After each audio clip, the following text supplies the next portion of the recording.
السلام علیکم صاحبان، آج پھر ہمارے بیچ مفتی سلیمان ہیں، اور آج کا موضوع ہے شب برات کی فضیلت، اور رمضان میں جو ہم کو کرنا چاہیے، کیا کرنا چاہیے رمضان میں، کس حد تک استفادہ حاصل کرنا چاہیے رمضان سے، اور ساتھ ہی ساتھ جہیز کے اوپر بھی، کیونکہ دیکھا گیا ہے کہ کچھ ایسے واقعات ہو رہے ہیں انڈیا میں، جہیز نہیں دینے کی وجہ سے لڑکیاں خودکشی کر رہے ہیں، تو اس کے اوپر بھی مولانا مفتی صاحب اپنی رائے رکھیں گے آپ لوگوں کے سامنے۔ تو میں مولانا مفتی صاحب سے گزارش کرتا ہوں کہ وہ اپنا بیان جاری کریں۔ شکریہ۔ بسم اللہ الرحمن الرحیم نحمدہ ونصلی ونسلم علی رسولہ الکریم اما بعد۔ آج کی ویسے تو امریکہ میں آج ہمارے پاس شب برات ہے، ہندوستان اور پاکستان میں تقریباً کل ہی ہو چکی ہے شب برات۔ 3 عناوین ہمارے برادر محترم جناب سید علی اکبر صاحب نے مجھے 3 عنوانات دیے ہیں، اگرچہ اس میں سے ہر ایک عنوان جو ہے کافی تفصیل طلب ہے۔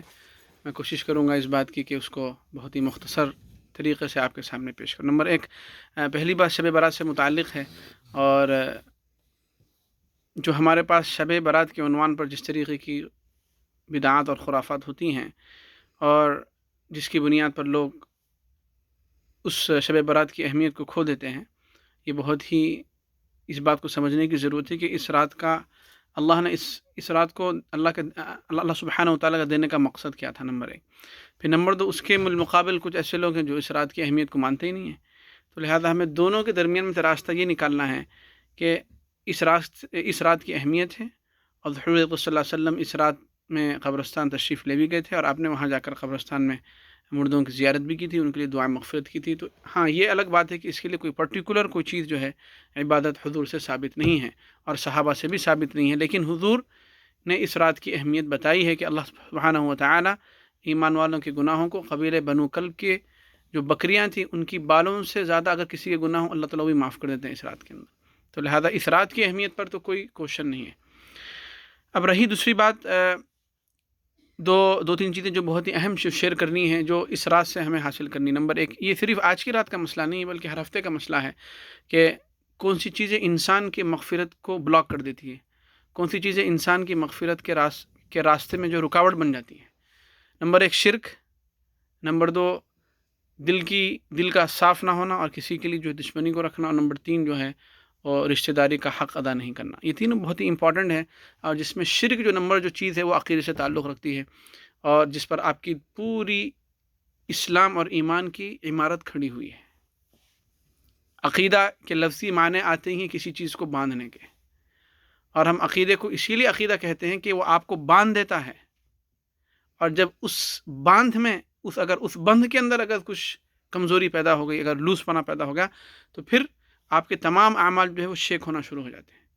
تو یہ آپ کے ہر عمل کے قبول ہونے کی گارنٹی آپ کے عقیدے پر ڈیپینڈ ہے کہ آپ کا عقیدہ کتنا اسٹرانگ اور کتنا شرک اور بدعات سے پاک ہے، اس کی مغفرت نہیں ہوتی۔ دوسرا یہ ہے کہ دلوں کی صفائی سے متعلق بہت ہی امپورٹنٹ چیز کہ اللہ تعالیٰ نے فرمایا او مشاحن، جس کے دل میں جو ہے نفرت ہو لوگوں کے لیے، کہ ظاہری طور پر مسکراتا ہے مگر دل میں اس کے لیے دل دوسروں کے لیے صاف نہیں ہے۔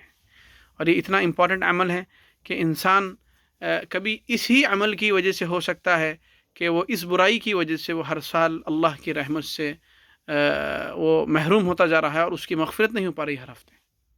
اور یہ دعا قرآن مجید میں اللہ نے سکھائی، ربنا اغفر لنا ولاخواننا الذین سبقونا بالایمان، کہ اللہ ان لوگوں کی مغفرت فرما جو ہم سے پہلے ایمان لا چکے ہیں، اور ہمارے دل میں کسی ایمان والی کے لیے کوئی نفرت نہ رکھ۔ صحابہ سے ایک صحابی حضرت صلی اللہ علیہ وسلم نے ایک حدیث میں فرمایا کہ ہر مخموم القلب، ہر صدوق اللسان وہ جنت میں جائے گا۔ تو صحابہ نے کہا کہ صدوق اللسان تو ہم سمجھتے ہیں، یعنی جو زبان کا سچا ہو، لیکن مخموم القلب کیا چیز ہوتی ہے؟ مخموم القلب کیا چیز ہوتی ہے؟ مخموم القلب حضور نے فرمایا کہ مخموم القلب اس دل کو کہتے ہیں جس دل میں کوئی دھوکہ نہ ہو، کوئی خیانت نہ ہو، کوئی حسد نہ ہو، اور کوئی بغض نہ ہو۔ ہاں، مخموم القلب، تو یہی دل جنت میں جائے گا جس کے جو دل مخموم القلب ہو، مخموم القلب، جس کے اندر کوئی دھوکہ دھڑی نہیں ہے، جس کے اندر خیانت نہیں ہے، اور جس کے اندر جو ہے بے ایمانی نہیں ہے، اور جس کا دل حسد سے اور جلن سے اور دشمنی سے پاک ہے۔ تو لہٰذا، اور آپ کو بتانا شاید میں نے ابھی اپنے یہ بیان میں ابھی یہ بات منشن کی تھی کہ اللہ تعالیٰ کسی کے اپیئرنس سے جو ہے وہ امپریس نہیں ہوتے ہیں. جو امپریس کرنے والی چیز جو اللہ کو صرف آپ کا ہارٹ ہے. قیامت میں ایک اتنا ہیوی آدمی لایا جائے گا، لیکن اس کے ہارٹ کو جب وزن کیا جائے گا تو وہ رائی کے دانے کے برابر بھی نہیں ہوگا. وہ اندازہ لگے کہ ہارٹ کی کتنی امپورٹنٹ چیز ہے. تو لہٰذا حدیث میں حضور نے اس حدیث میں جو شب برات والی جو حدیث ہے، اس میں آپ دیکھیے کتنے ایسے لوگ جن کے اندر یہ پرابلم ہے. نمبر تیسری چیز جو آخری جس کو اپنی بات کو میں ختم کرتا ہوں، وہ ہے رشتہ داروں. یہ بہت بڑا چیپٹر ہے کہ رشتہ داروں کے حقوق کے بارے میں یقیناً کافی کوتاہی ہر جانب سے ہیں اس میں. یہ موضوع خود اتنا اہم ہے کہ اس موضوع پر اگر آپ بات کریں گے تو کافی وقت اس میں لگے گا. میں اس کو ختم نہیں کر سکتا ہوں تھوڑی دیر میں. لیکن بیسک جو بات آپ کو بتانا چاہ رہا ہوں، رحم، حدیث میں حضور نے فرمایا رحم یہ اللہ کے عرش کو پکڑی ہوئی تھی. اللہ کے عرش کا جو پایا ہے، اس کا جو ستون ہے، اس کا جو پلر ہے، وہ اس کو اٹیچ ہے. اور وہ ہمیشہ اللہ سے درخواست کرتی کہ اے اللہ میں رحم ہوں، جو مجھے کاٹے اس کو کاٹ دے، جو مجھے جوڑے اس کو جوڑ دے. سبحان اللہ. فمن وصلنی وصلہ، او اللہ جو مجھے جوڑ دے اس کو تو جوڑ دے، اور جو مجھے کاٹے اس کو تو کاٹ دے. تو اور آپ نے دیکھا ہوگا کہ وراثت کے نام پر، حقوق کے نام پر آج ایک فیملی کا دوسری فیملی سے سالوں سے رشتہ قائم نہیں ہے. اور افسوس کی بات یہ ہے کہ جو والدین اس طریقے کی پرابلم میں ہیں وہ بھی اپنے بچوں کو اسی طریقے سے تربیت دیتے ہیں کہ تم بھی فیوچر میں اس ریلیشن سے دور رہنا. اگر ایک بھائی کا اگر بھائی سے پرابلم ہے، آپس میں بھتیجوں کا کیا مسئلہ ہے بھائی؟ چچا زاد بھائیوں کا کیا مسئلہ ہے؟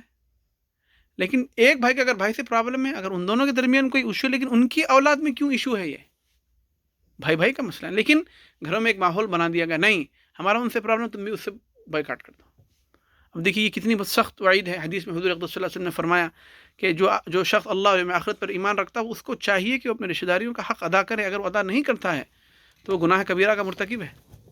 اور حدیث میں حضور نے اس آدمی کے لیے عمر کی لمبی عمر ہونے کے لیے دعا حضور نے گارنٹی دی کہ اللہ تعالیٰ اس کی عمر لمبی کریں گے، اس کے مال میں اور اس کے جان میں، اس کی بزنس میں برکت دیں گے. جو آدمی بہت ہی کیئر کرتا ہے رشتہ داری کے حقوق کو ادا کرنے میں، اس کی عمر بھی بڑھے گی، اس کے بزنس میں برکت بھی پیدا ہوگی.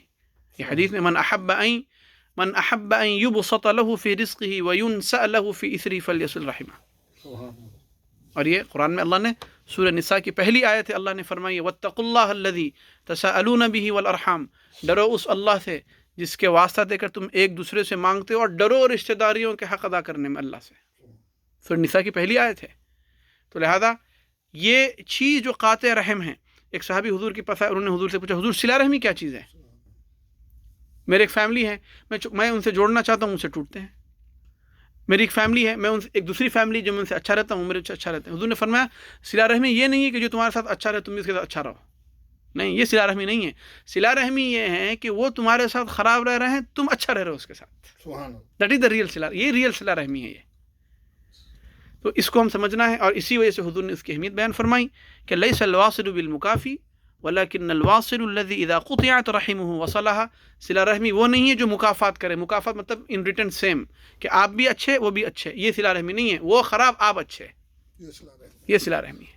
اور یہی ہمارے پاس جو ہندوانہ رسم ہمارے معاشرے میں نیوتا، یہ جو نیوتا کی رسم جو ہمارے معاشرے میں بہت ہی کامن ہے، دراصل یہ ایک ایسی رسم ہے شرک ہندوؤں کی طرف سے آئی ہے جو اس کا بیس ہی اس بات پر ہے کہ میں اس کو اس لیے دے رہا ہوں کہ وہ بھی مجھے پلٹا کے دیں گے.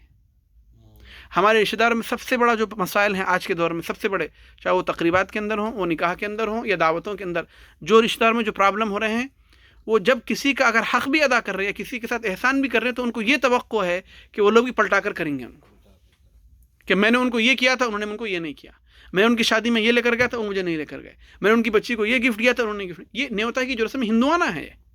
اسلام کا جو کانسیپٹ ہے وہ یہ سکھایا گیا ہے کہ ہدایہ کے اندر جو آپ کو جو گفٹ ملتے ہیں اس کے اندر آپ کو کسی سے ریٹرن کی کوئی توقع نہیں رکھنی چاہیے. اور پرابلم یہیں سے پیدا ہو گیا کہ جب آپ نے توقعات اور ایکسپیکٹیشن اس کو بڑھا لیا ہے، اور اس کی وجہ سے فیملی سپریٹ ہونا شروع ہو گئی ہے. لہذا اس مسئلے کو بہت ہی سیریس ہے، اور اس کی وجہ سے کئی فیملیاں آج معاشرے کے اندر ایک دوسرے سے کٹی ہوئی ہیں. اللہ سبحانہ و تعالی ہم کو سننے سے زیادہ عمل کرنے کی توفیق